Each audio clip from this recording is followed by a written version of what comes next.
Voilà, dans le cadre du colloque L'art et la santé, un duo gagnant, mon propos est celui d'un historien de la médecine et de la santé qui essaye de replacer les interrogations contemporaines ou les pratiques contemporaines, celles justement qui consistent aujourd'hui à célébrer les vertus de l'art au fond comme un moyen thérapeutique,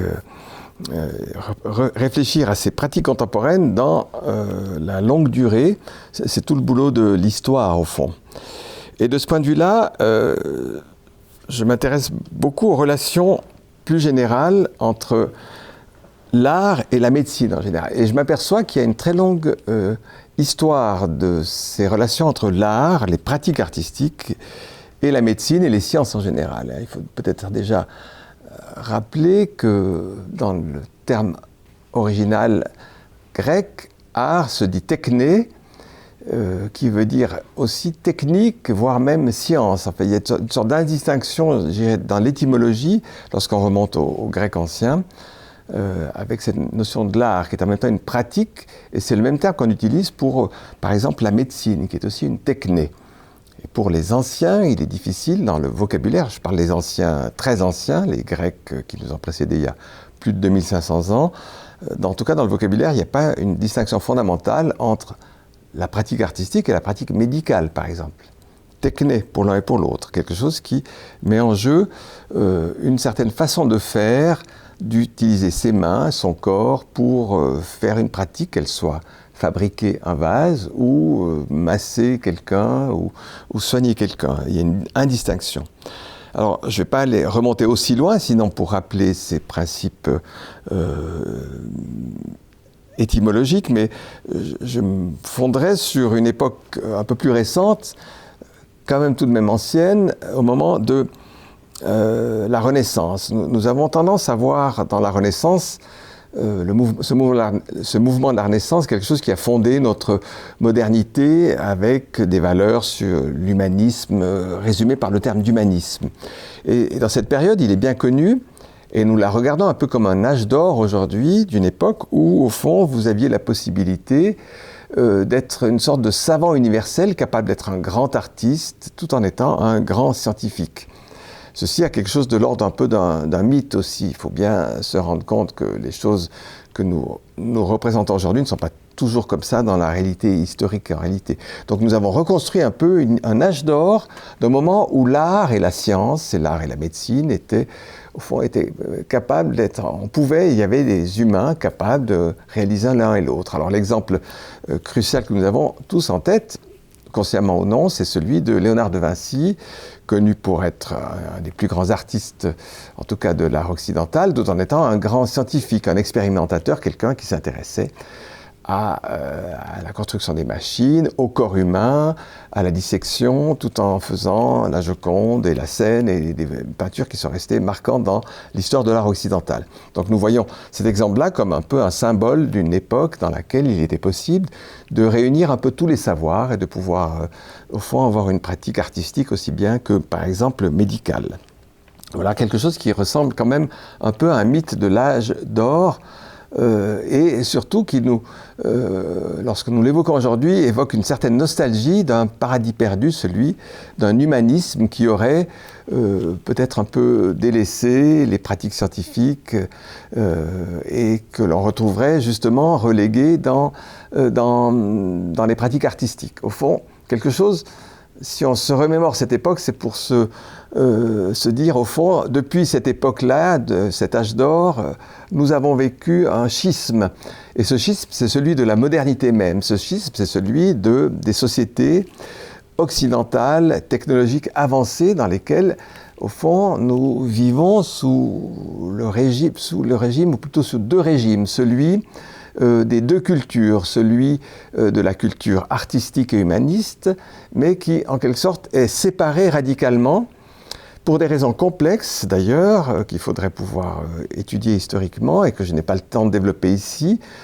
profondément, mais dont on peut faire le constat, c'est-à-dire que les sociétés occidentales avancées, à partir du 19e siècle en tout cas, ne permettent plus, que ce soit par l'abondance des savoirs, mais aussi pour d'autres raisons philosophiques et idéologiques complexes, et politiques aussi,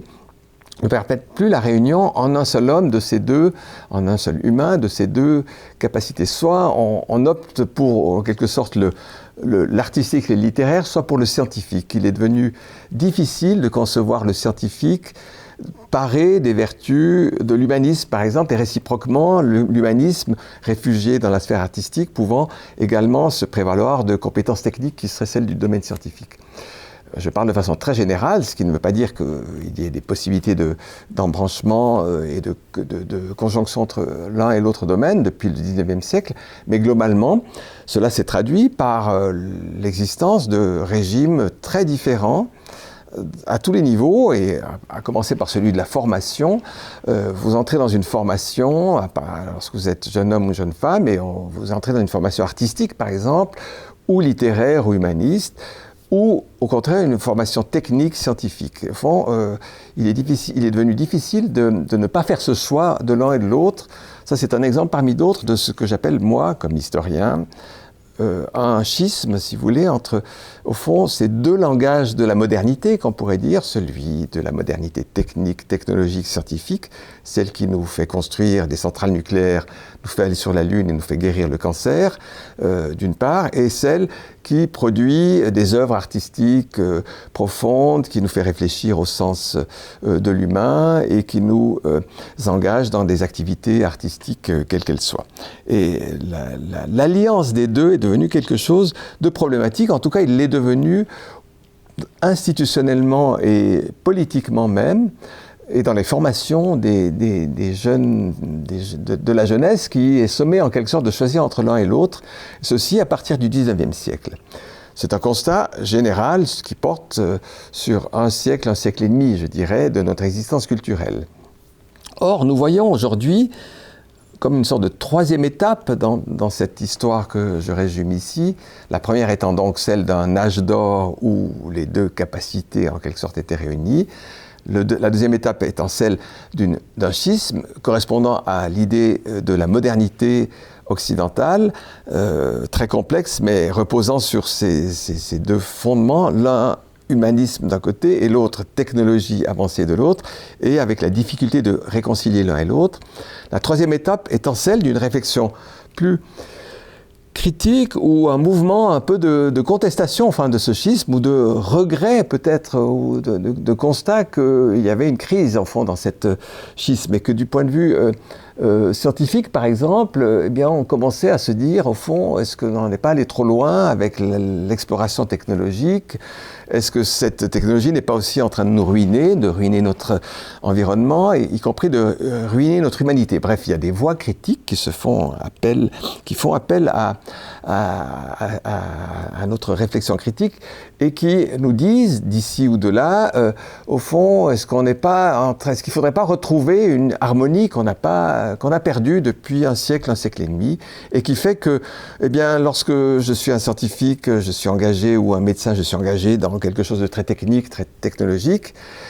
d'une part, et que, par exemple, le corps de mon patient, comme médecin, est un objet que je dois réparer comme une machine, d'une part, et d'autre part, des valeurs d'une intégrité, d'une humanité que la science, en quelque sorte, met de côté, et qui, ces valeurs-là, ne se trouvent à s'épanouir que dans les pratiques qui, elles, sont détachées des restes de la vie, qui seraient celles de la pratique artistique. Donc, je parle là d'une critique philosophique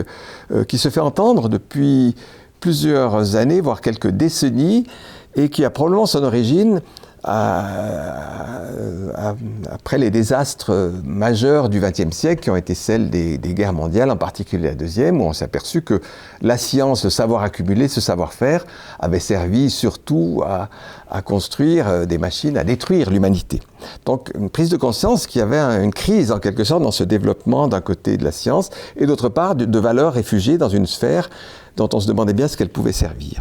Et donc, une sorte de nostalgie d'un âge d'or et des tentatives diverses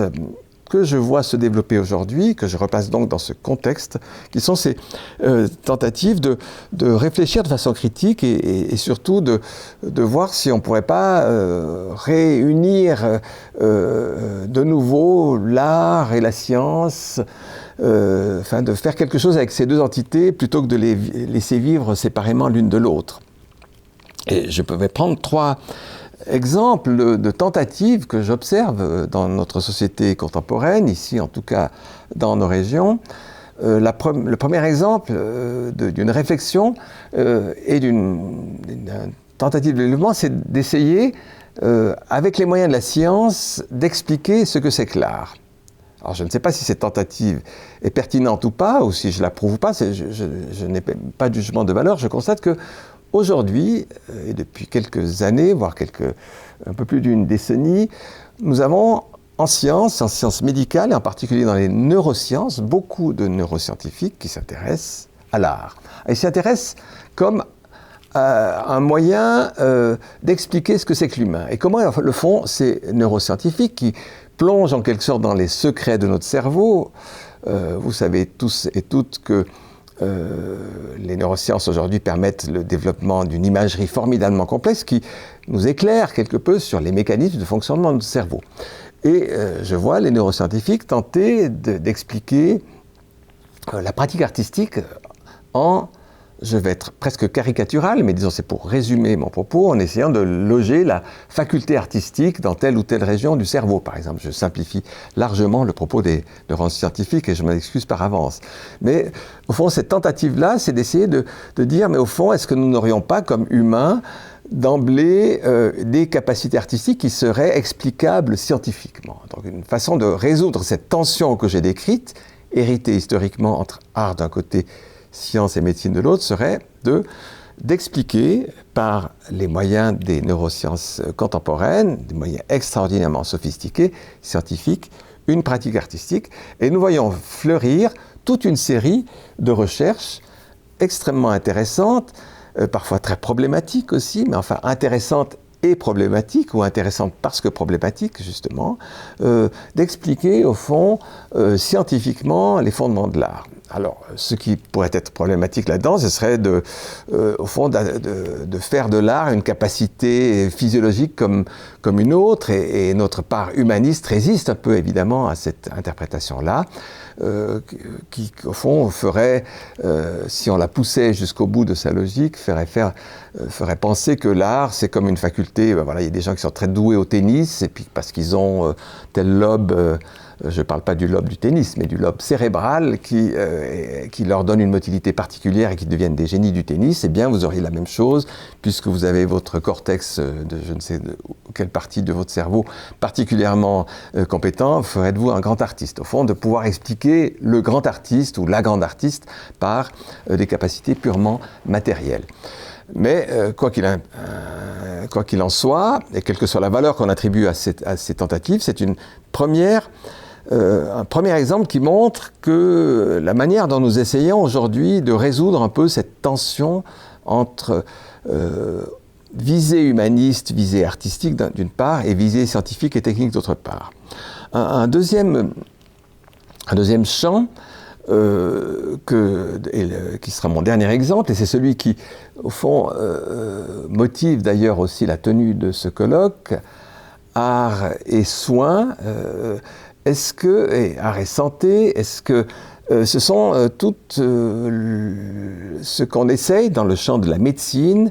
de faire avec l'art, c'est-à-dire ce qu'on entend par le grand champ de l'art-thérapie. Alors là aussi, le terme est débattu, il est contesté ici, il est revendiqué là, et mon propos n'est pas celui d'un jugement de valeur, c'est plutôt d'une réflexion sur ce que signifie aujourd'hui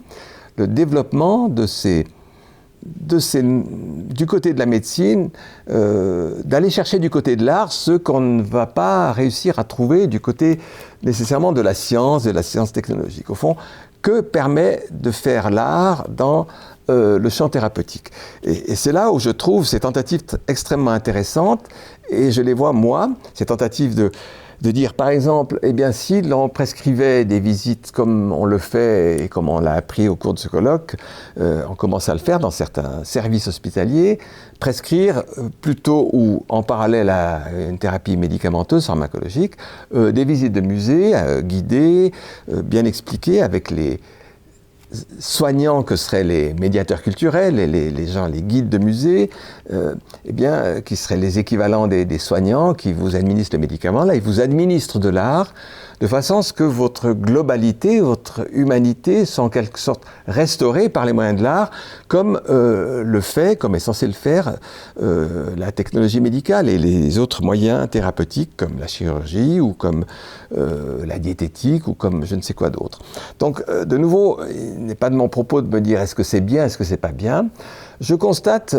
simplement que ces tentatives d'art-thérapie, avec les guillemets et au sens très large du terme, je sais qu'il y a des art-thérapeutes qui revendiquent une technologie particulière, et je pense que c'est tout à fait intéressant de s'y pencher sur leurs activités, mais j'élargis là le champ à ces art-thérapies, entre guillemets, de toutes sortes, qu'on voit se développer ici et là, et en particulier sous cette forme de prescription muséale, phénomène tout à fait intéressant, et qui, à mon avis, lorsque c'est considéré dans cette histoire au long cours, qui est la perspective que j'aimerais apporter ici, dans ces différents propos, montre qu'aujourd'hui, avec ces tentatives-là, nous nous plaçons, au fond, non pas comme quelque chose d'entièrement nouveau et qui est révolutionnaire, c'est là où j'aimerais en venir, mais plutôt à quelque chose qui est le résultat d'une histoire au long cours. Je souhaiterais que si ces tentatives devaient se développer et prouver leur bien fondé, je n'ai aucun doute que l'art fasse du bien. Je suis moi-même un amateur d'art et visiter un musée selon les circonstances me fait beaucoup de bien, c'est sûr. Je crois que là, il y a une évidence pour tout le monde que l'art, on ne voit pas comment ça ferait du mal. Enfin, c'est en principe censé faire du bien. Maintenant, est-ce que ça fait du bien médicalement, au sens où la médecine souhaite agir sur les molécules, sur le corps ou sur le bien-être en général? C'est encore à prouver, et c'est des tentatives qui valent la peine peut-être d'être essayées. Mais ce que je souhaiterais, c'est d'apporter le point de vue réflexif que permet l'histoire, et de dire, au fond, ce que nous faisons là, nous devrions être conscients, si nous promouvons ce rapprochement entre art d'un côté et médecine de l'autre, de se dire, ce rapprochement, c'est aussi une réponse au long cours à un idéal qui était celui un peu mythique d'une fusion originelle de la pratique humaine. Donc, ce que nous recherchons, au fond, derrière tout cela, ce que notre société recherche aussi aujourd'hui, c'est pas seulement d'envisager un nouveau moyen thérapeutique en plus de tous les autres, pourquoi pas, mais c'est aussi et surtout retrouver quelque chose de cette unité dont nous avons l'impression qu'elle a été perdue à un moment donné. Alors, c'est aussi tout à fait un motif valable, on peut admettre cette nostalgie.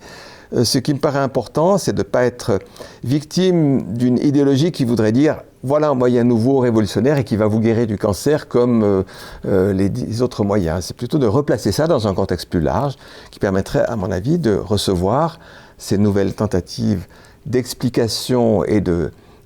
d'interaction entre art d'un côté, pratique artistique d'un côté, pratique scientifique de l'autre, de manière réflexive, critique et, pour moi, ouverte vers l'avenir de ce fait-là. Je vous remercie de votre attention.